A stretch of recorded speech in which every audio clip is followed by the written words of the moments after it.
Welcome to Secrets for an Inspirational Life with Mimi Novic, the place where every heart tells its story. Whether it's inspiration, courage or hope you need, you've come to the right place. Sit back and enjoy the journey with us. Subscribe below to be sure you don't miss future episodes. Hello everyone and welcome to another episode of Secrets for an Inspirational Life.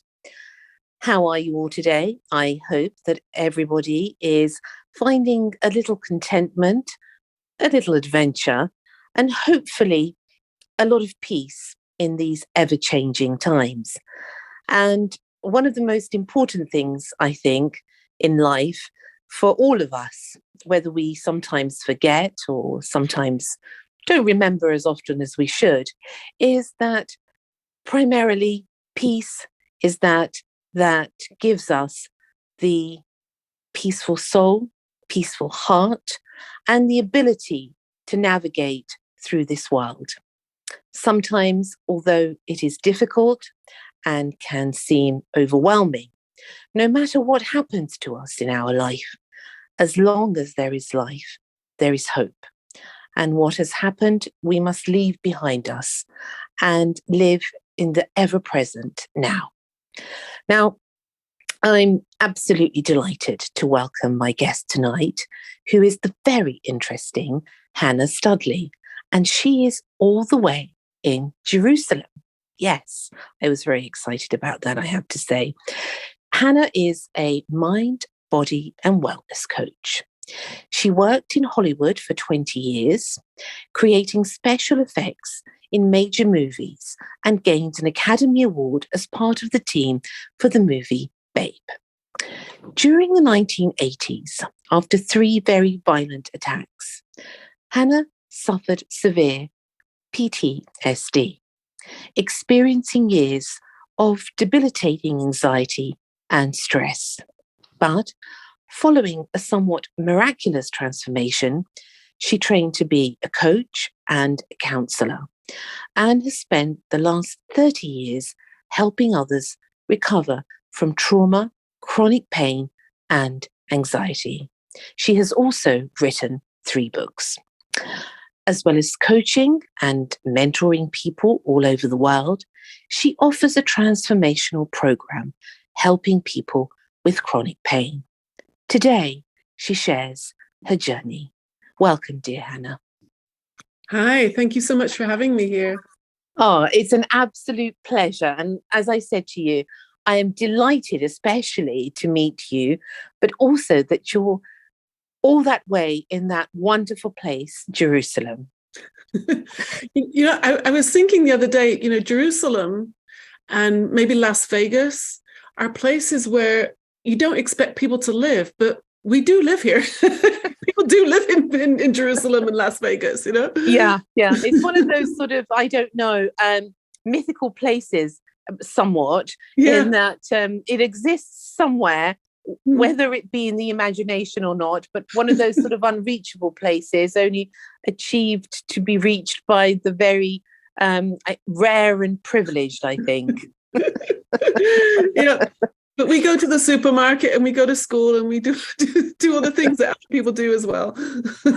When I was young, Chana, I always thought of Jerusalem as a place where it only sort of very holy things happened and very holy people lived. And it was somewhere, as you said, far, far away that I don't know whether anyone ever reached, but it was always spoken about. So, but in any case, I'm delighted that you're here. So welcome to you. Thank you. Oh, and how are you? How are you today? I'm doing great. I mean, it's the evening here for me now. So I've had a wonderful day, and this is a really nice way to wrap it up. Yeah, chatting with you. Now, you have got an awful lot of amazing stories, and you have done a whole load of interesting things. There's so much to it. And I'll say to the audience out there, Chana has done so many remarkable things, lived a remarkable life, survived an absolutely horrendous 3 attacks on her life. And here she is today, brave and wonderful, and going to share with her amazing story. Tell us a little bit, Hannah.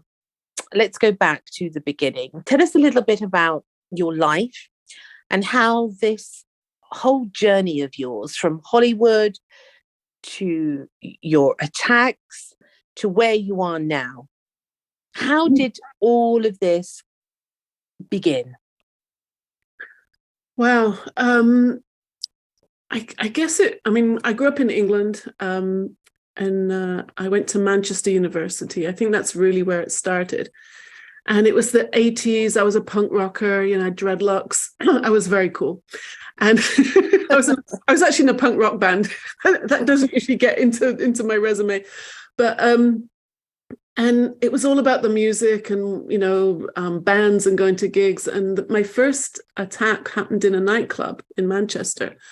And a kid wanted to dance with me. I pushed him away. He smashed my head into a concrete pillar on the side of the dance floor and fractured my skull. And I kind of bounced back from that one, literally. I lost my eyesight for a day and missed school for a week. But I was young and I was drunk, and it was just like, get on with it. My handwriting has never been the same since. I've had dizzy spells on and off as a result of the head injury for many years, and then about 3 years later, I was mugged again by 3 men. I was just walking at 6 o'clock in the evening near where I'd been living for a few years, and they just came out of the dark, jumped me, slammed me on the ground, beat me like I thought I was going to die. I can remember hearing my voice screaming. I could feel my lungs running out of air and thinking, if I can't catch another breath, I'm going to die. If they have a knife, I'm going to die. They were pulverizing me. I think they were looking for money, which I didn't have. And then they ran off and left me, on a piece of waste ground. And then the third time was down in London, where I was just riding my bicycle home. I'd started working in the theatre at this point, and a young kid threw a bike at my head as I was riding home fast, and stole my bike from underneath me. And he actually broke my neck. I didn't know it at the time, but he'd cracked the C2 and C3, which are the vertebrae just below your skull. Thank God it wasn't the spinal cord. But that was bruised quite badly because I couldn't move my head or support my head for quite a while. But I did recover physically from that stuff. But as you can probably imagine, after the first time, I kind of picked myself up. After the second time, I think PTSD had only just been recognized as a diagnosis at the time. And then by the third time, I went down pretty fast. I couldn't, I was scared to leave the house. I wasn't eating, I wasn't sleeping. It was pretty bad until I finally asked for help.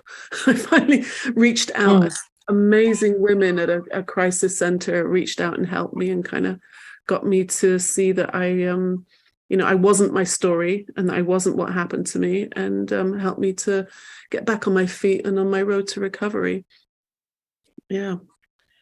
And this in itself, people talk about post-traumatic stress and the effects that can happen immediately. But it's something that I have read about and met quite a number of people, that it's something also that affects you through your life. And this is what I found with a lot of people. Now, I want to ask you about this actually, because you're the expert on this, but it's something that can strike at any time. So maybe an event happened even 20 years ago, but it can show itself in the mind and body many, many years later. Is that correct? Yes, it can, but it doesn't have to. I think that's where I could probably part company with a lot of people who are in the trauma world, is that there's often a message that you're broken and you need fixing and you're going to have to cope with this for the rest of your life. And I've worked with people who have been having flashbacks for, over a decade, let's say. And for sure, it does do something to the nervous system. I can tell you, for probably 10 years after my experiences, the sound of footsteps, for example, when those three guys came and jumped me, what I remember about it, the first thing I remember about it is the sound of the footsteps coming up fast behind me. And for years afterwards, I could be on the beach in California, just walking on the boardwalk, with my friends on a beautiful sunny day. And if someone, let's say they were jogging past me, or it was a kid running for a bus, my nervous system would jump, even though I knew I was safe. There was something built into my nervous system that was very jumpy for a very long time. And one of the common symptoms of PTSD is hypervigilance. People who've gone through something like that can have an association with a certain sound or a certain smell, even maybe a place or a person. And when that, situation or person or smell comes into our consciousness, you can be it can be quite disturbing if you don't understand what's happening. And because I didn't understand what was happening, it affected me for at least 10 years, if not a little bit longer. And then when I started understanding how the nervous system works, I realized that it's actually just part of my story. I had this experience about a year or so ago, living here in Israel. I was walking in a park close to my house, and I was just, walking along, people, walking their dogs and out, in the morning, having some exercise. And these two men came up behind me jogging, and they were chatting, and they continued their conversation by going around me. And I haven't had any flashbacks or anything bad happen in probably 10 years. But all of a sudden I went, and immediately I started thinking, I shouldn't be having this reaction. It's been 30 years. I'm a coach, I'm a trauma counselor, right? Can you hear my thinking speeded up? And then I suddenly caught myself. And I suddenly had this insight. Now, if I were walking in a park in Israel and I had, for example, I heard a Manchester accent, I'd also look around, because that's also part of my history, right? We all have parts of our history, parts of our chapters that have happened to us. And in that moment, I saw that what happened to me with those muggings was I knew it was in the past, but it got filed somewhere almost. And I haven't had anything like that since. Insight is so powerful when it shifted my thinking or my perception about it. And it's not good or bad. It just happened. And today I'm safe and I'm free of it. And I have been for a long time. And it doesn't have to rule my life. And I'm not a victim of it anymore. And that's really is freedom, when you understand how experience is created. And I know that today, right here, right now, I'm not broken and I don't need fixing. That's an incredible power to have, I think, in that, and an incredible, as you said, freedom to be free, in a way, to be free of that experience, and yet that experience remains part of you. So to be able to gain that distance between the two is something that is not easily done. Because somehow we, in a way, we become our experiences, and we think that that's all there is. The hurt, the pain, the trauma, it is who we are. But when we heal on many levels, we are no longer the same people, are we?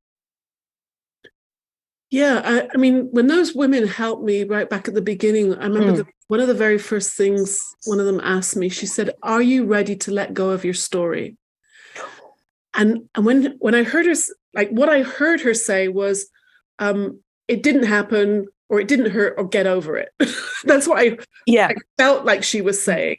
And in my head, I remember screaming at her, going, "It did happen, it did hurt, and I can't get over it." Because I'd been telling the story about what happened over and over again, not just to people who would listen, but in my own head, I was reliving it and relive it, which is another kind of major feature of PTSD. You keep reliving and reliving the event. And so it kind of become part of my identity. So when she asked me if I was ready to let go of that story, it was quite threatening at first. Because well, who am I? I mean, I'd become the girl who was mugged 3 times, It was like that become part of my identity. It was what, if I did get out the house, it was what I would talk to you about, like, how are you doing? Well, I can wear earrings again now because my ears are like, I've kind of got over my ears got mashed up pretty badly when they attacked me. So now I can wear earrings and I could get any conversation back around to me, and my troubles.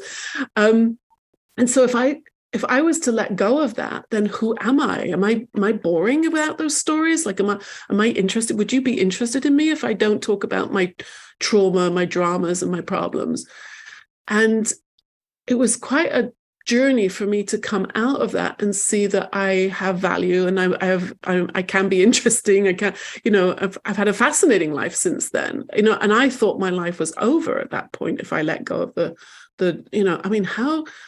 I'm thinking about it now, like how sad. I was 20, 23, 24, thinking if I let go of my trauma, then my life is over and boring. And little did I know, because as I let go of it and my world started to open up again. And at first it was just even getting on a bus or the tube was like, in London, it was very, very nervous just getting out the house because I knew that the world was a scary place. I had police reports and x-rays to prove it. So just getting out the house at first was a major achievement. To then a few years later be getting on an airplane to go to California to work on the first movie I did, was, my world just opened up the moment I started seeing through the fact that it was a story that I was carrying around. It wasn't what had happened to me.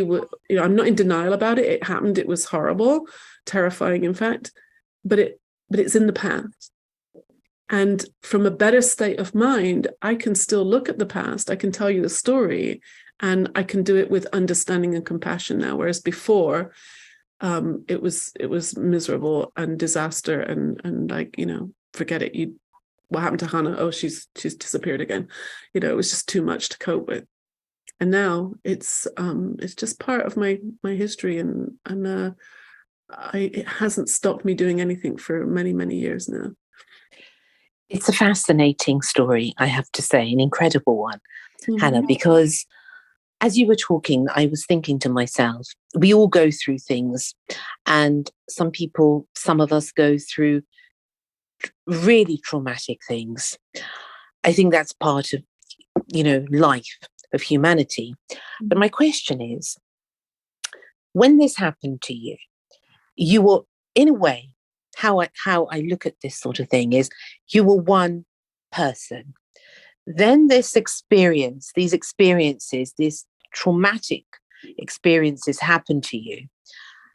And in effect, it changed who you were. And then you came, as you said, out of that story.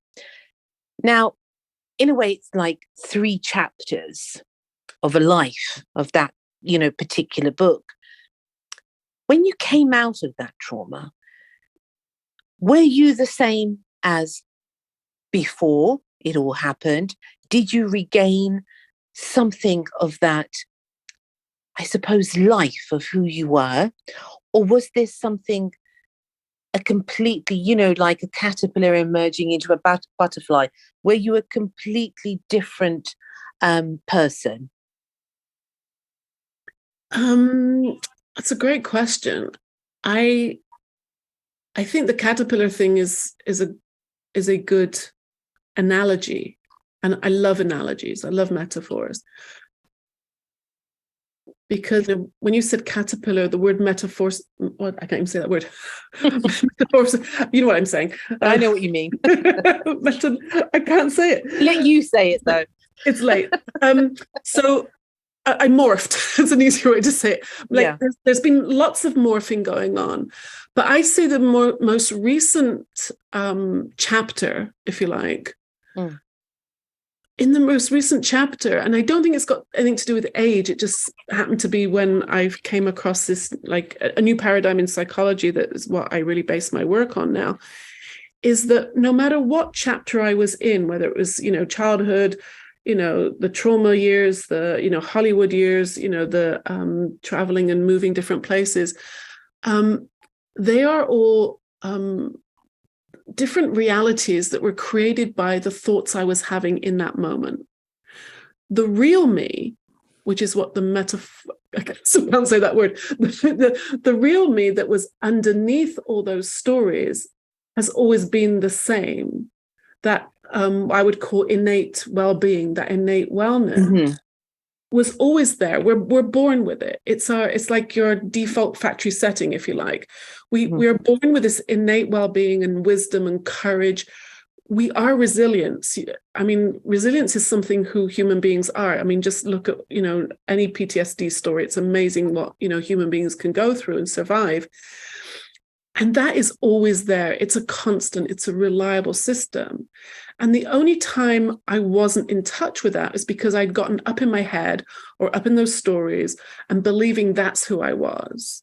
And that was taking me away from the true person I am.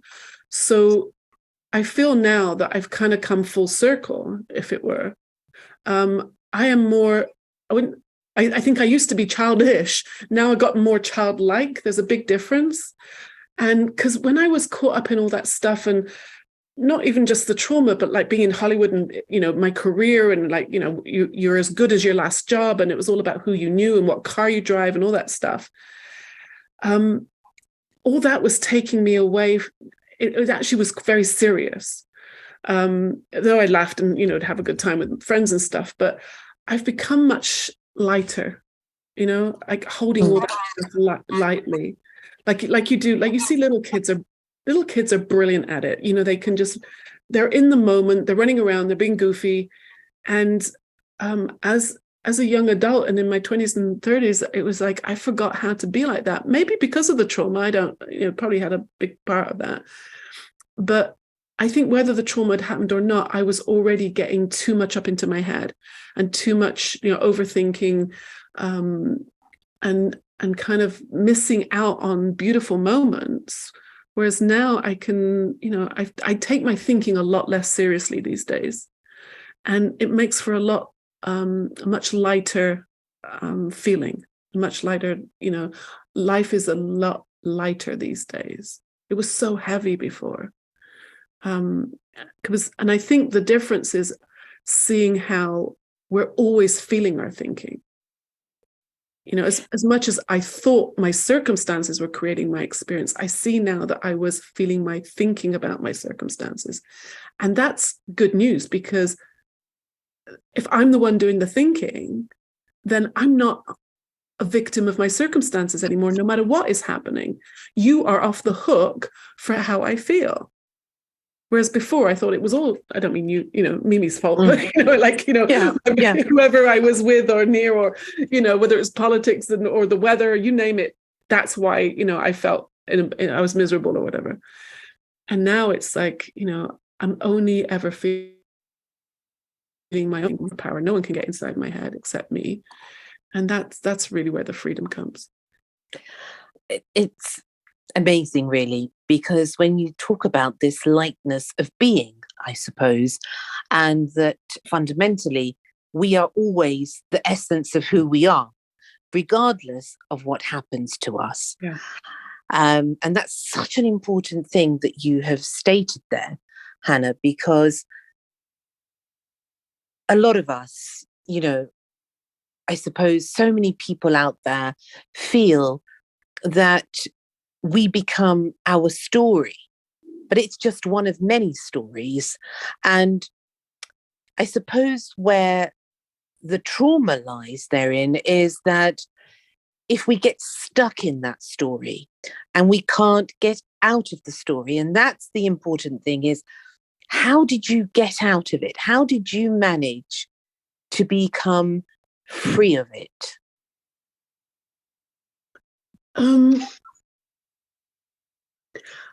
I mean, looking back, I guess it was, over several years of trying different modalities and techniques. I did a lot of meditation. I did a lot of writing. I did a lot of, yoga, when you live in Southern California, that stuff's all around you all the time, at least it was back then. But it was an innocent misunderstanding that I thought I needed to do all those things in order to fix myself, or at least change myself, or at least make myself more likable or more successful or more content or something. Something's going to fix it. And I knew it wasn't outside stuff like the cars and the career and all that kind of thing. I knew it was like they say, an inside job. But I still felt like I needed to fix that inside, my better thinking, or better self-esteem or something. In fact, my first book is called The Myth of Low Self-Esteem.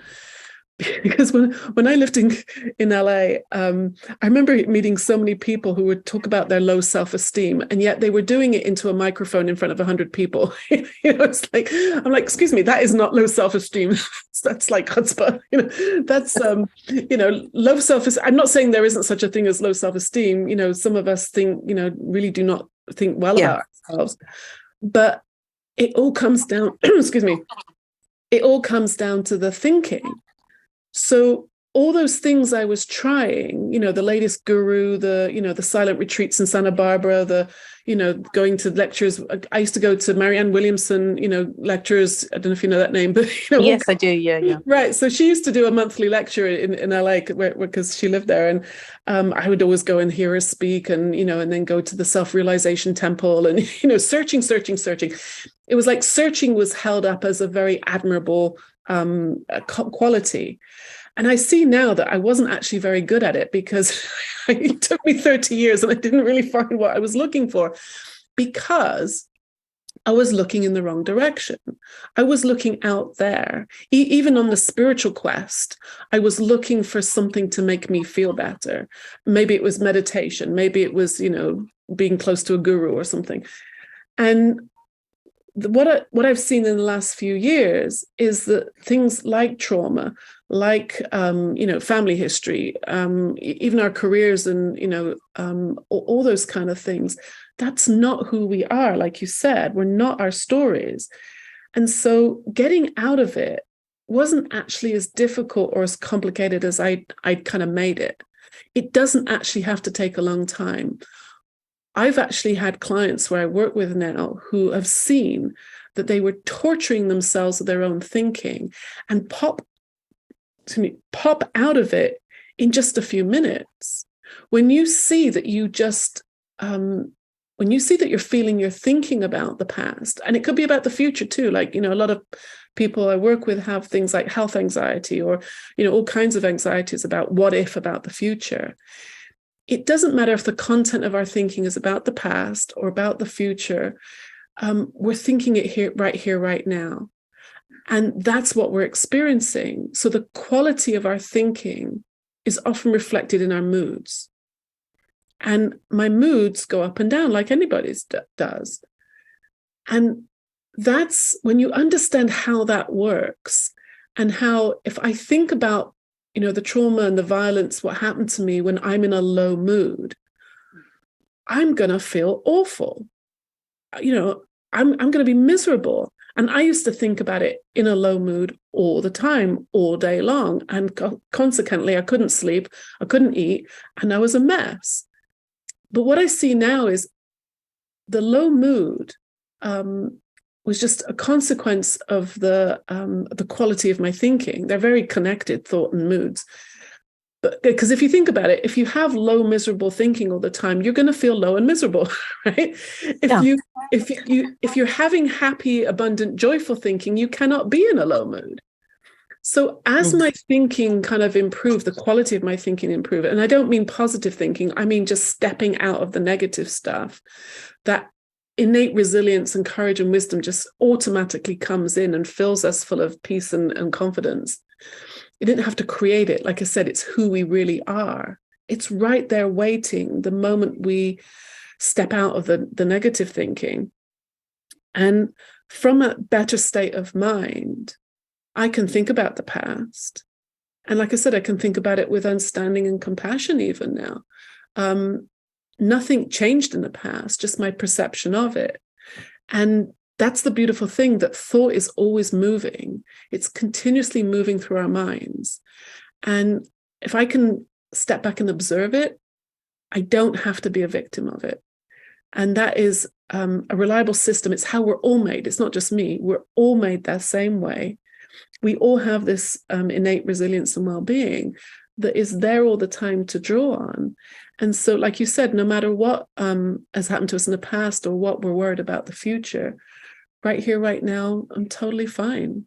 We're safe, and and contentment is really, really the best kind of recipe for mental health.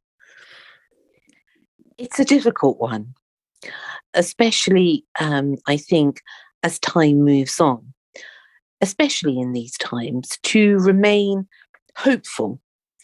And not only to remain hopeful, but to be able to, I suppose, put the story on the shelf in a way of things that have happened to us. How is it possible that you went through so many life-changing things, Hannah, and then went to have a career in Hollywood, became a trauma coach and counsellor? How did you find that courage? Where did that come from? Wow. I remember being asked that question, when was it? A couple of years ago. Anyway, I told my story maybe 3 times in 1 week. I'd done some, live events here where I live. And each time someone came up to me and said, like, where did you find the courage to, get over the traumas? Where did you find the courage to change careers? Because I just left my Hollywood career one day. I knew it wasn't one day. It took a couple of years, but one day that was it. I'd done with it. Where did I find the courage to move countries? I've lived on 3 different continents. And I thought, okay, let's reflect on this for a moment. Courage is innate. Courage is who we are when our thinking slows down. And I thought, yeah, maybe. And then I realized courage is when the debate stops. Like when you know what the right thing to do is, it's like that's when the debate stops. Like when I decided to move here, for example, and to leave my career in LA, I was a school teacher for 5 years after my Hollywood career. And once I knew it was the right thing to do, the debate stopped. Now, obviously there's, got to make decisions and there's still things to be worked out. But the anxiety of the debate stops. And courage is like a lack of anxiety. And anxiety is really just speeded up thinking. And the analogy I like for that is, remember, I don't know how old you are, but when I was a kid and I went to the movies, it was actual film, like they had projectors in movie theaters, back in the day. Oh, yes. Uh-huh. Right, because now it's all digital, right? But back in the day when they actually had film that they put into the movie projector, film is made up of a series of still pictures, like they call them frames, right? They're a continuation of lots and lots of still pictures.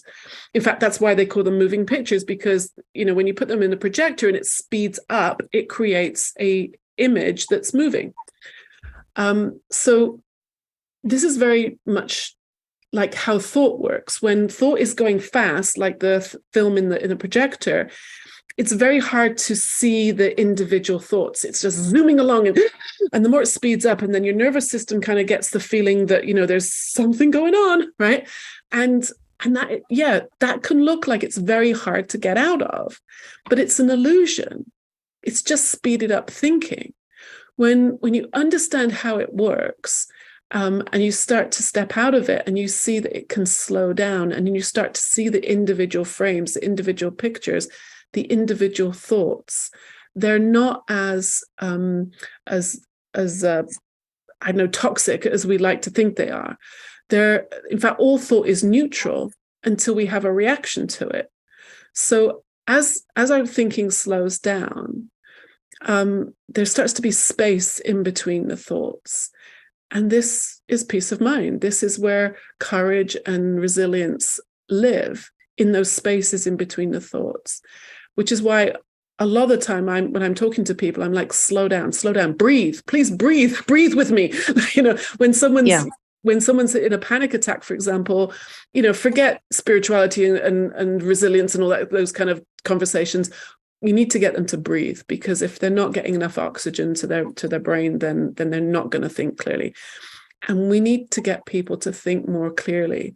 And as you slow down, then your common sense, your wisdom is going to kick in, because it was always there. It just got covered up.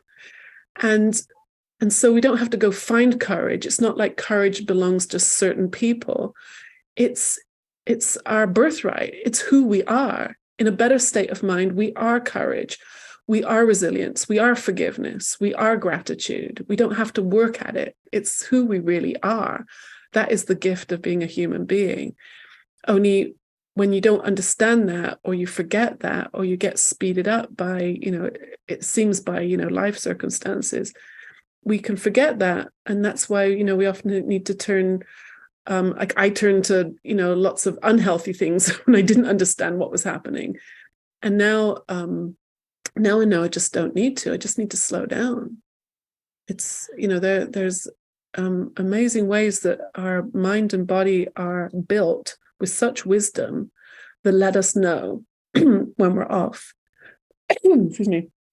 And if I learn to understand that, like I made a little meme a while ago, and it said, if you can hear your body whisper, you won't have to listen to it scream. Oh, that's excellent. Right?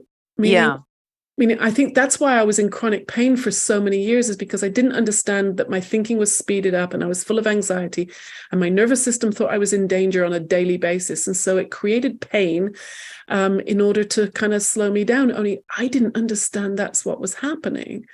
So now, in those times, I was having to listen to it scream. I was paralyzed several times and rushed to the hospital coming off of movie sets. And now I can hear it whisper. I can get an odd ache, or, a virus or something like anybody else. But now, when I hear my body whispering to me, slow down, careful, you're getting caught up, then it doesn't have to turn into a major pain flare-up or a major, stomach problem or any of those things that I used to have. And consequently, life is much, much more peaceful these days.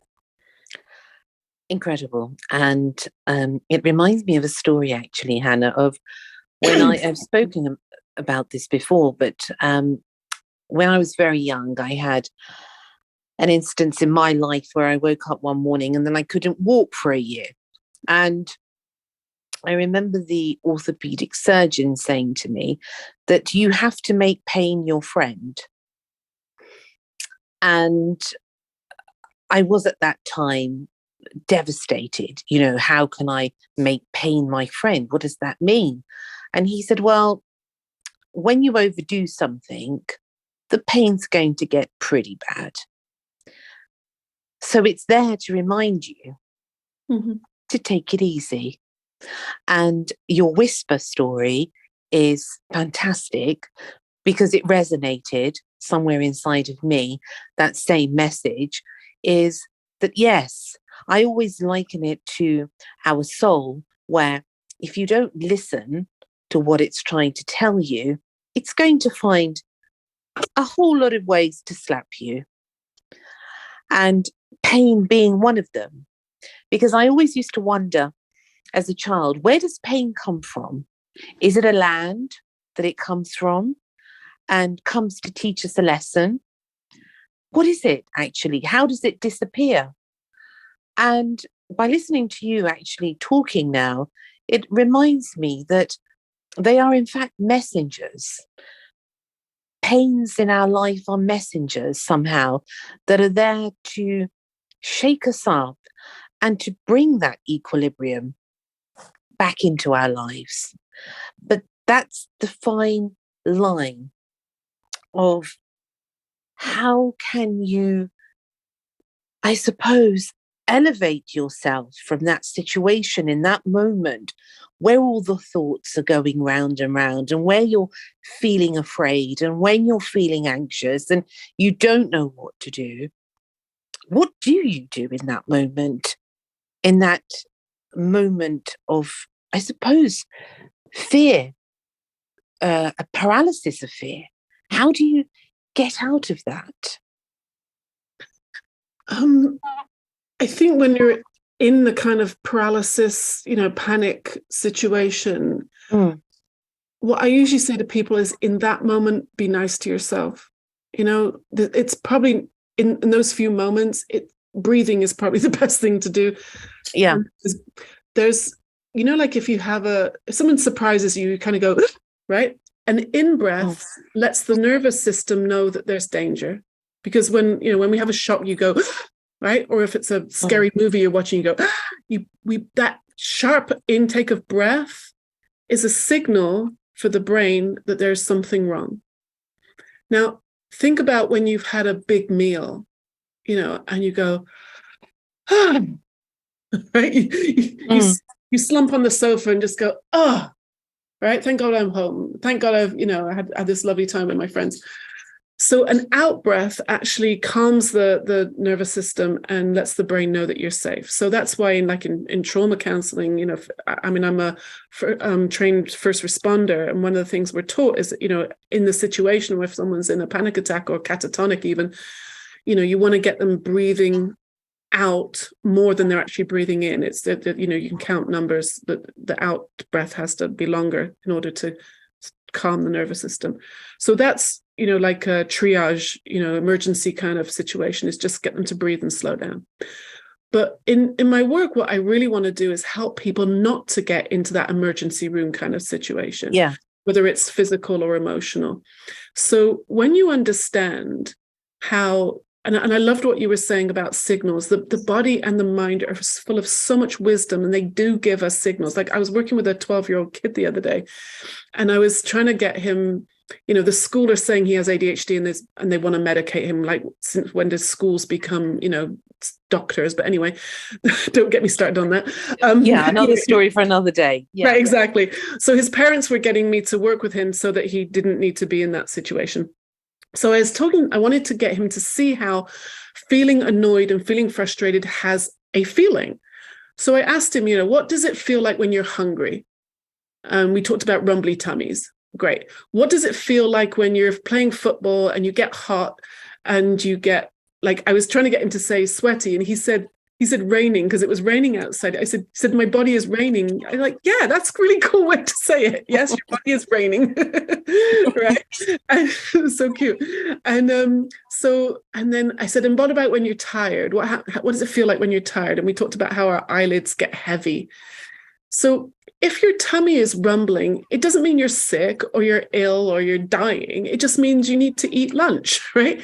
There's a logic to this way our bodies talk to us. If your eyelids are heavy, it doesn't mean you need surgery. It just means you need to go to sleep, right? So I asked him, what does it feel like when you get anxious or when you get frustrated? And like a lot of people, he kind of pointed at his chest and his throat. I used to get it in my neck. My neck muscles used to get really tight, and my shoulders were always tight. Like these horrible pains in my shoulders and neck, because I was permanently anxious and frustrated and annoyed. And so I was saying to him, what if you knew that tightness in your throat and in your chest means that you've gotten a little bit frustrated or a bit annoyed with someone? And that's your signal to slow down. See, when I used to feel like that, when I could feel my heart beating faster or my neck muscles getting tighter, I kind of took that as an invitation to go further into it, right? I would get more anxious and more, angry. These days, a lot of my clients are Googling at 3:00 in the morning, on WebMD and scaring themselves silly. And Google doctor. Right, yes, right. So this guy in Singapore said, like, oh my gosh, I'm dying, right? So, I can't tell you how many people just scare themselves. Yeah. By Googling things. And I know now that if I get to the point where I need to Google something, like I've gone way past common sense, you know. I'm not saying you should never Google something, but like I was saying before, if you're Googling something in a low mood, you know, especially if you're doing it at 2 or 3 in the morning, probably not a good idea. You're only going to scare yourself more. What if you knew that feeling of, you know, for some people they feel anxiety in their stomach or their gut. Some people feel it in their arm and leg muscles. You know, some of us feel it in our neck, or even in your face. Whatever it is for you, what if you knew that that was a signal to stop? What if it was a signal that you were heading into some unuseful thinking that was only going to make you more scared and more anxious? And there is no good information in that low mood. Low moods never end well, so stop, right? I innocently didn't know this before, and so I couldn't hear that whisper, and I had to listen to my body screaming. So now I know that several ways not to go into that, I watch, like, if I can feel it physically in my body. Sometimes I miss that and I'll hear it in my thinking. My thinking starts going, nobody understands and it never works out and it always turns out, you know, that kind of very black and white thinking. That's another clue I've kind of gone in the wrong direction. And when it speeds up, when it gets faster, and if you put all that together, my shoulders are tight, my thinking's speeded up, and it's very negative. Oh my gosh. And I have actually popped out of that at times. It's quite amazing when you suddenly realize you were just caught up in your thinking and you're actually okay in this moment. I've actually started laughing. You know, sometimes it takes more, like, you know, you wake up in the morning and you feel better, but I've actually literally popped out of it sometimes and realized, oh my gosh, I just started torturing myself with my own thinking, snap out of it. And then you can see the sun is shining. I'm home and I'm safe. There's actually nothing to worry about in this moment. And I've got everything I need. And it's just awareness. It really is just awareness. So I love what you were saying about signals. And another one for me is sarcasm. If I start getting sarcastic or a bit snippy or a bit impatient, that's another signal that I'm not in my best mind. So therefore, shut up. I've learned not to have anything on it now, because then you could just judge yourself. Oh, I shouldn't have got up and, like, you know, like my teacher said I shouldn't be doing this. I read that book and it said I see all those shoulds. That's judgment. And that's just more low thinking. If you had nothing on it at all. So to go back to the pain question, if I'm in a pain flare-up, what if you had nothing on it? What if we didn't overreact or have any reaction? The nervous system's going to calm down and the pain can go away. It doesn't have to last for hours and weeks like it used to before. It's having nothing on it, meaning no reaction, no judgment of it, of yourself, of the pain, of your body. Then you're going to be in a much healthier place to hold it lightly.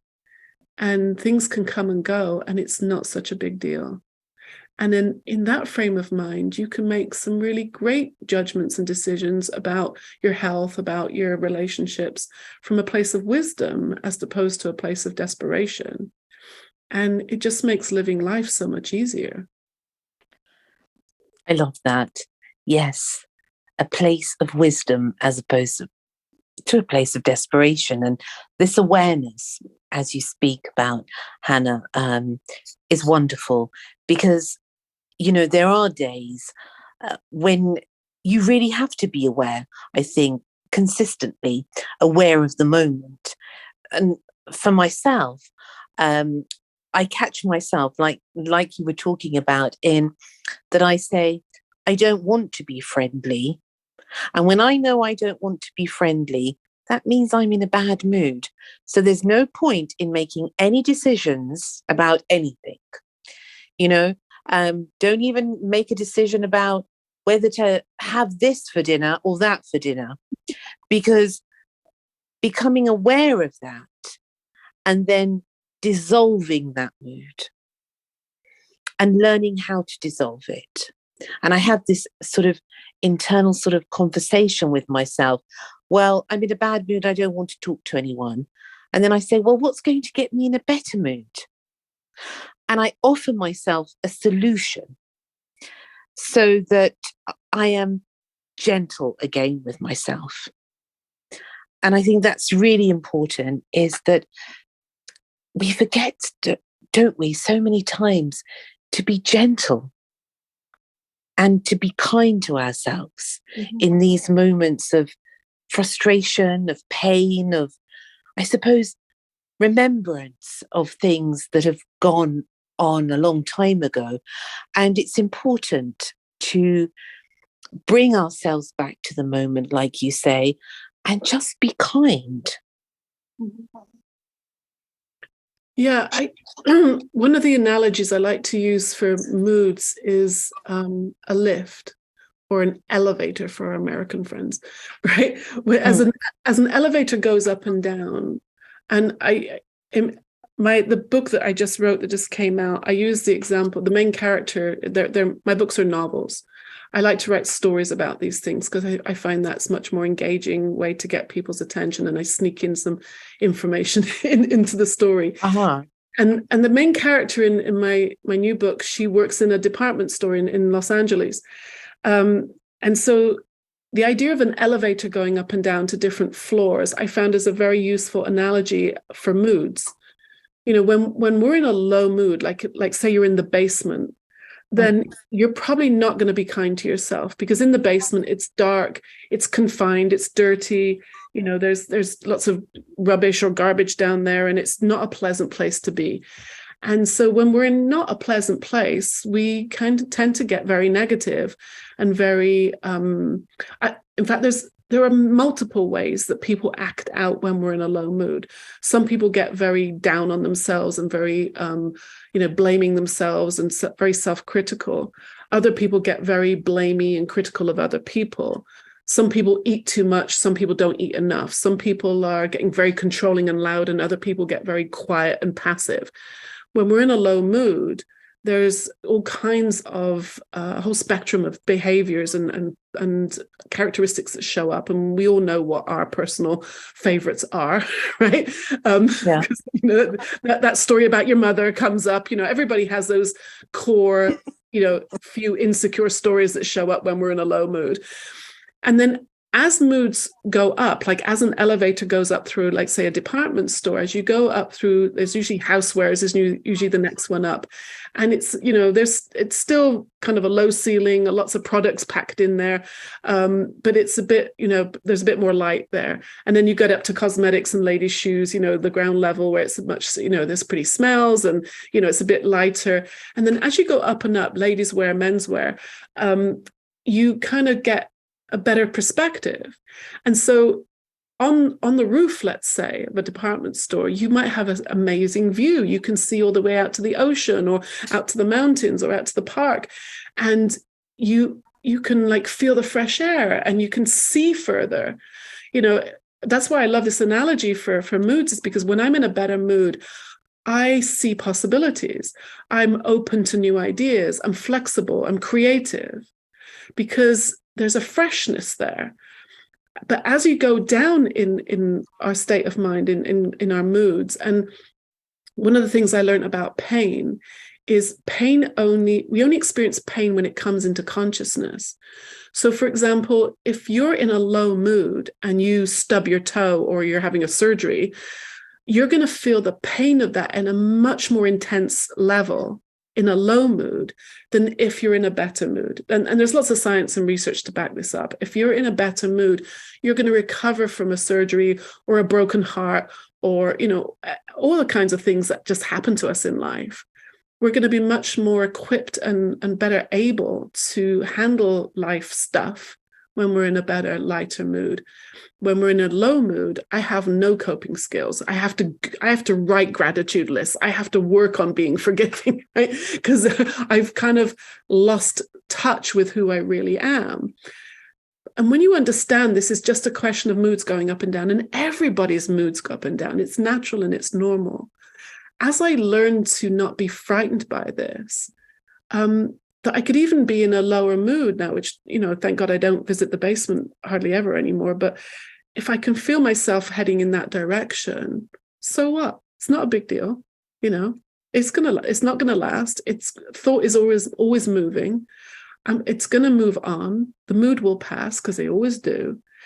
And so the less reactive and the lighter I hold that, it's gonna move through so much quicker and easier. And then we bounce back to because remember, we are resilience. You don't have to go work on resilience. We are resilience. And you bounce back, and that's why we often feel better the next day, like, oh, thank God. And you're so right about not making decisions when you're in that low mood, no matter what it's about. I've learned that, if my thinking speeds up, this is not a good time to make a decision. This is not a good time to think about, a business idea or a relationship issue when I'm in a low mood.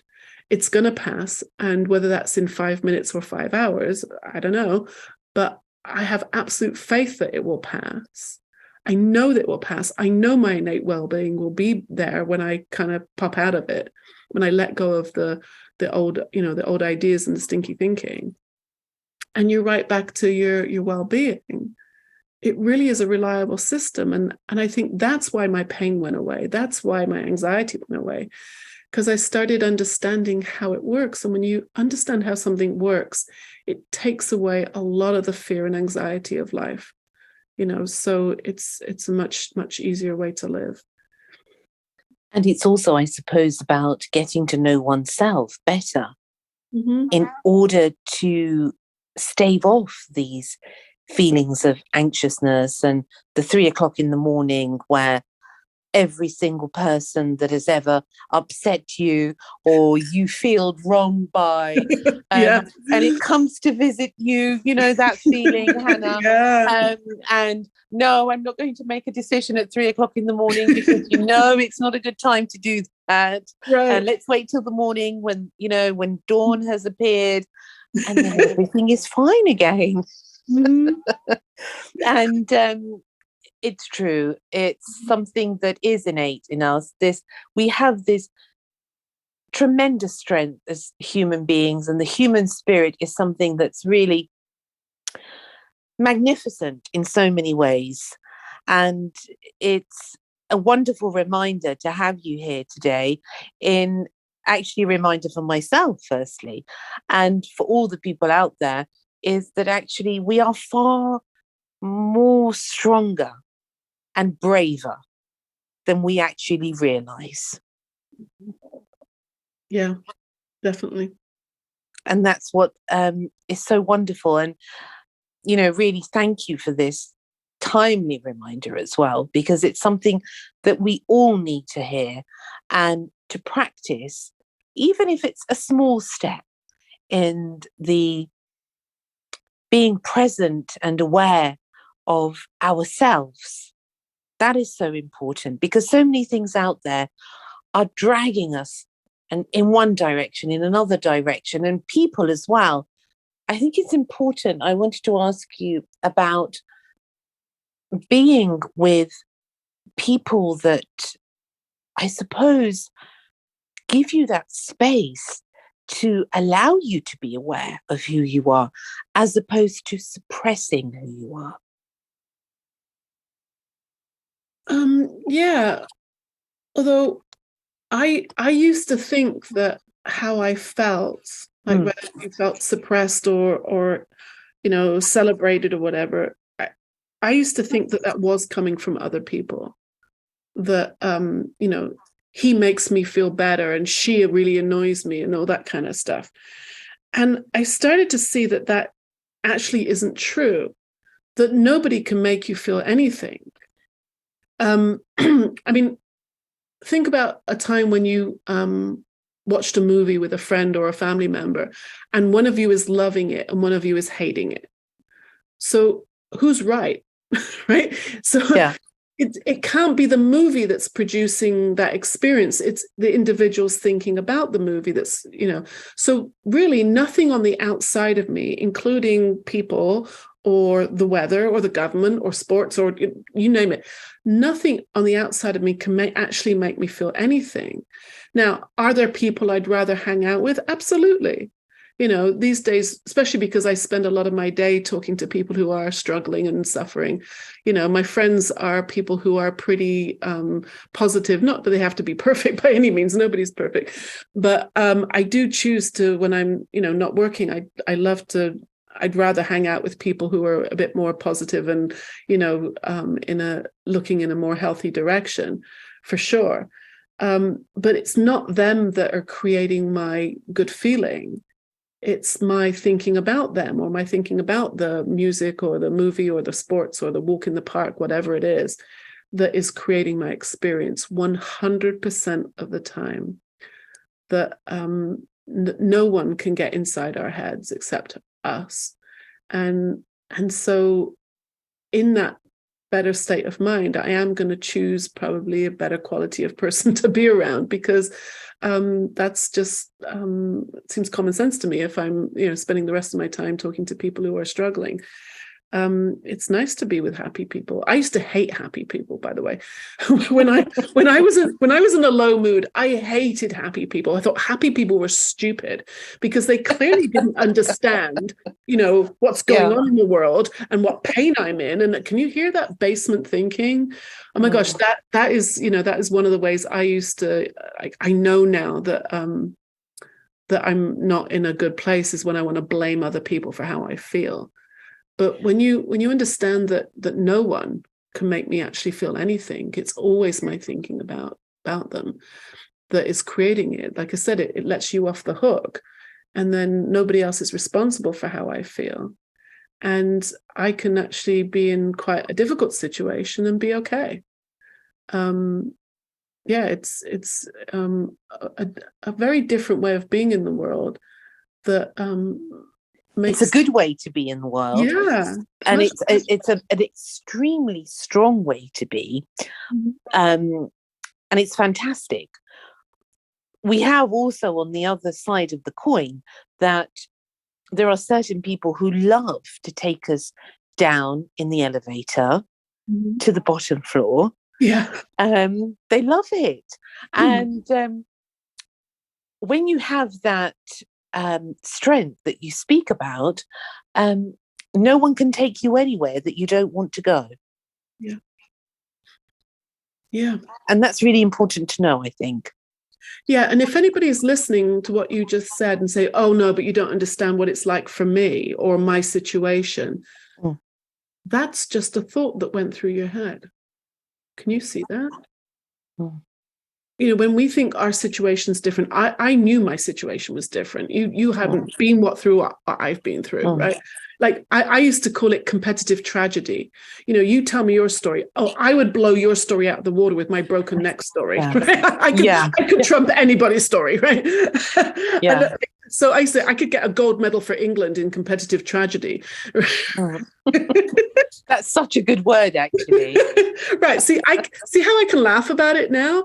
If we'd had this conversation, back when I was, a few years after I'd been mugged, I'm not talking to you ever again. You are, you clearly don't get it, how miserable life is and how scary the world is. So if anybody's listening is feeling like, yeah, but my situation's different, you don't understand what I'm going through, you don't understand what I've been through, I'm inviting people to, can you see that was a thought that just went through your mind? It doesn't mean anything about your past. Like I said, I'm not in denial about what happened to me. And I could go into much more graphic detail about it. It was pretty bad.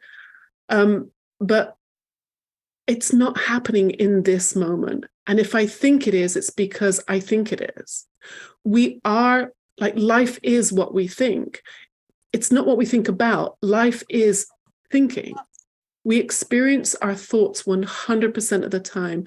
And if my thoughts are negative, if they're in the basement, if they're, feel like they're being dragged down, that is me getting sucked into the illusion of that kind of basement type thinking.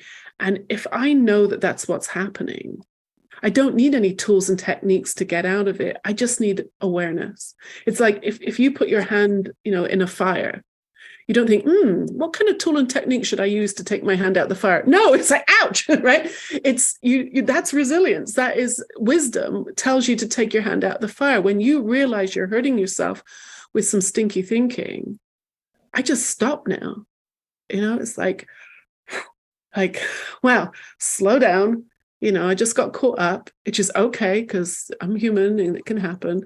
And just knowing that it's going to pass, and all thoughts, all thinking that you've ever had is always moving on. There's no need to reframe or think of positive thinking. I don't need to do writing and meditation anymore, because the moment I realize it, it's like a magic elevator. You kind of automatically pop up like a cork, in water. Its natural property is to pop up. That's what human resilience is. We pop up and you're back to the sunshine. You're back above ground. You're back above, like, oh, thank God. It's a good analogy, actually. Mm-hmm. It is a very good analogy in that I suppose the power of who we are is the thing that keeps us afloat, that keeps us flying high, so to speak. Yeah. As opposed to crawling around on the floor with everything that's dark. And the elevator story is the most brilliant story I've heard in a long time, actually. I'm going to be thinking about that. And I remember that at 3 a.m, Hannah. It's just an elevator moment. Yes. Yeah. It's one of those moments. Now, to finish off, tell us about, you have these books which look absolutely fantastic and fascinating. Now, there are 3 books, or are there 4 books? There are 3 out right now. I'm writing another. I'm in the middle of the 4th one, and I have ideas for 5 and 6 at least. Okay, great. Now tell us about the first 3, sort of a little synopsis about each one for people out there that are listening that would like to purchase them. Sure. So all the books are on Amazon. The first one is called The Myth of Low Self-Esteem, like I mentioned. And that really, it's funny, I thought that was the only book I was going to write. So I just threw all my juicy stories in there. It starts off, the books are novels, because I found that, sometimes if you're tired and you're overwhelmed or you're in pain, to read another textbook or another self-help book might be just too heavy and too much. So I find by writing stories, the characters do the suffering and the struggling and the falling down, and then have the insights and the surviving and the thriving and the happy ending. So you kind of go along on a journey with these characters. And I kind of, like I said, sneak in some science and some information and good, good stuff in there. So the first one is really about the traumas that happened to me, the violence I went through in my 20s. And then it goes into how I came out of that. I have an alter ego. Her name's Deborah in the books. She's not me, but I use a lot of my own stories to make the books juicy. I put in quite a lot of stuff about my Hollywood career. I got to dance with John Travolta and travel around the world with all kinds of famous people, which is amazing. And then about how I came across these ideas that I've been sharing with you, that we are, innate well-being, and that we have resilience, and so that's the first book. The second book is called Painless, because I when I noticed that all my pain had gone away, my 25 years of chronic pain had gone away, and I've been pain-free for about 6 or 7 years now. And when I say pain, that includes IBS and allergies and skin problems and all kinds of things I suffered over, a period of 20, 30 years. Have all gone away. I wrote a novel, and Deborah kind of becomes a pain coach in that book.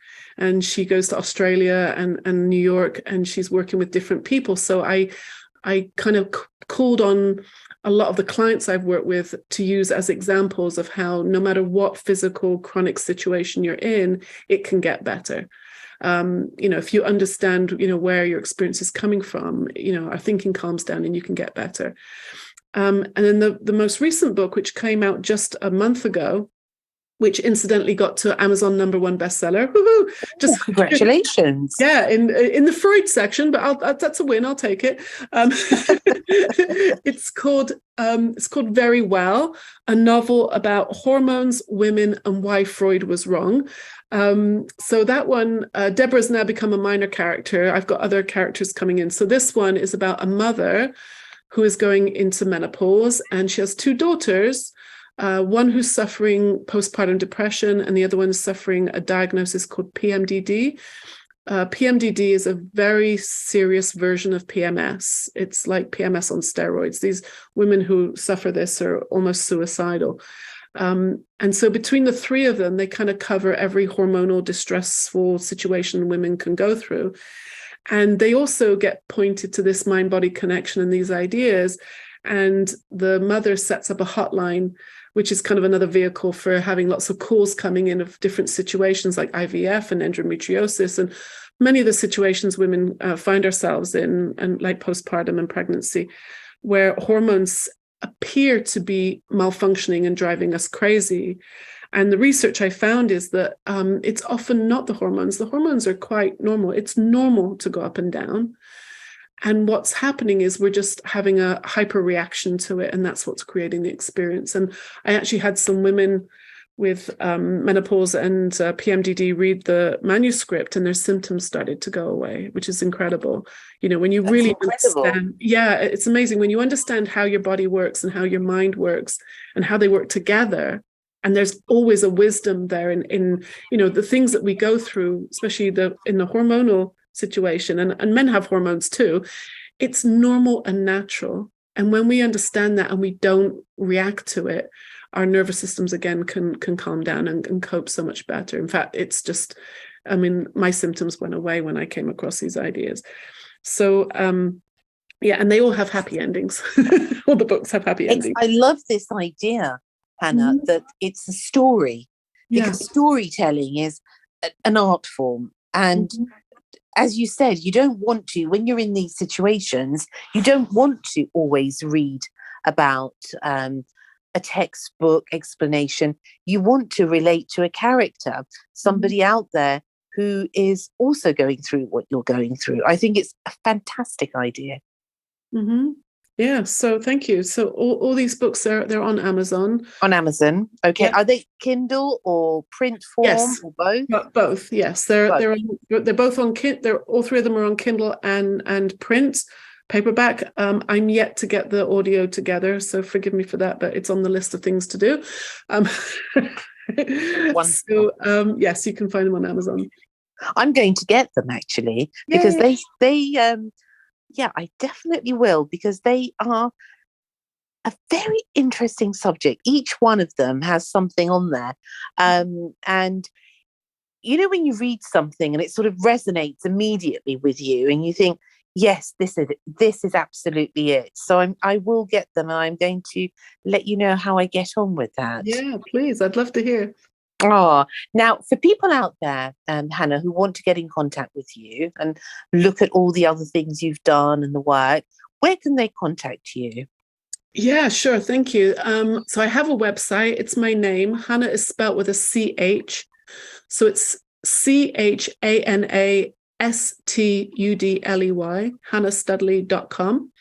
You can find me on Facebook. I have 2 Facebook groups. One is called Stress, Anxiety, and the 3 Principles. That's the main one. I've got a smaller one for the hormone groups as well, if any of the women want to join that one. And I'm going to be doing I do book clubs on each of the books. So the new one, Very Well, the hormone one, I'm going to be starting a book club on that, where we're going to go through the book and study, you know, not study, but you know what I mean, like take a deeper dive into the ideas presented in here. So if you want to hear about any of that, you could find me on Facebook, join my email list, and I'll be sending out information about that very soon. Very interesting. Send me an invitation, because it all sounds very fascinating. And I'm interested. I love the covers of your books, but especially the Very Well one. Who is that on the photograph on the cover of the book? I'm so glad you asked that. Thank you. So the lady, it's a black and white picture for those of you who haven't seen it. It's I actually had to pay for the rights to use that print. Her name is Bertha Pappenheim, and her name has only recently become known publicly. She's been known for a good maybe 100 years by a pseudonym, which was Anna O. And any of our Freud experts out there will recognize that name. Anna O was one of Freud's first clients. She's actually the one who called psychoanalysis the talking cure. She was the daughter of a wealthy family in Germany, and she was very, very ill. And Freud and his partner Breuer tried treating her, and they claimed they had cured her, and that psychoanalysis was the cure. But what actually happened was she was abandoned by them, and she ended up in a sanitarium in Switzerland, addicted to morphine, and having electric shock treatment and eels put on her and all kinds of horrible things. But she got herself out, and 2 years after she got out of the hospital, she was publishing children's books. Now, I have self-publishing on Amazon that helps me do it. How on earth she was doing that in 1800 or whatever it was? She then became a social worker. And she spent her life working for women and children. She traveled from Moscow to Jerusalem to New York, campaigning for what they used to call white slavery, which we now call sex trafficking. So she was campaigning on behalf of women who were forced into prostitution, children who were orphaned. She set up homes for these people and found them jobs. And then when the war came in Germany, the Second World War, she took children away from Nazi Germany to Glasgow in England to save them. And when she was in her 70s, and dying of gallbladder cancer, she was interrogated by the Gestapo. And then after she died, the Gestapo went into her orphanages and took the children away to Auschwitz. Now, she had this incredible life and worked for other people, and nobody's heard of her. So I kind of fed her story into the modern story in the book, and I just wanted to give her credit because she's the kind of woman that she's such a role model, and yet nobody's heard of her. So that it's my part. I'm doing my bit to get Anna was her pseudonym, Bertha Pappenheim's name out there, and to see what an incredible woman she was. Well, I think you're there. You're getting there, and you've certainly done that, because I wondered, it was such an interesting cover. And I thought, well, this lady must have some sort of meaning, a far greater meaning, to be on the cover of the book in that way. So thank you very much for sharing that. And is there much information about her, Hannah? I found a biography of hers, and she was referred to in a few other books. But yeah, I kind of feed more about her history in and out of the book is set in contemporary Los Angeles. But I feed Bertha's information, and I kind of made it a project for one of the characters, and that's how you get to hear about what happened to her.